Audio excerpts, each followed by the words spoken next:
কবি অনির্বাণ ঘোষের লেখা কবিতা আরজি।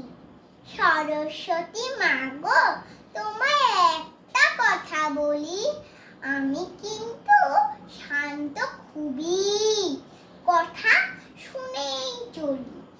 তাও কে বলি উঠতে বসতে কত নিষেধ মানা, এটা কেন কখনো নয়, ওইটা কেন না না।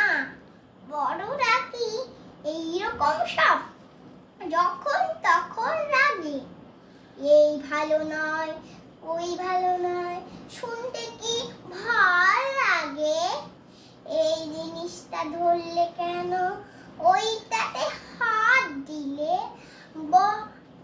কথায় কথায় ঝাঁপিয়ে পড়ে কেন সবাই মিলে, চুপি চুপি বলছি তোমায়, কেউ যেন না শোনে।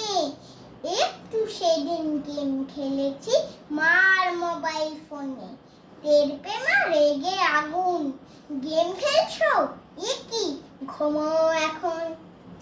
আদর পেয়ে লেজ হয়েছে দেখি, আমার কোথায় লেজ রয়েছে, বাদর নাকি আমি, তুমিই বলো কি আর এমন করেছি বাদরামি।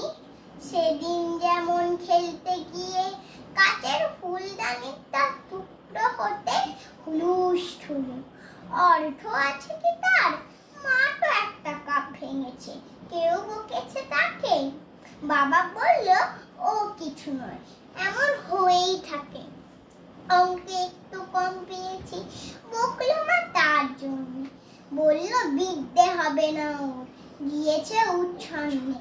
বিদ্যে দিও এছাড়া আর কি বা চাবার আছে, কেবল মাগো ছোট্ট একটা আরজি তোমার কাছে, আমি কিন্তু উপোস করি, অঞ্জলিটা খুব দিই, বড়দের মা শান্ত করো, একটু দাও বুদ্ধি।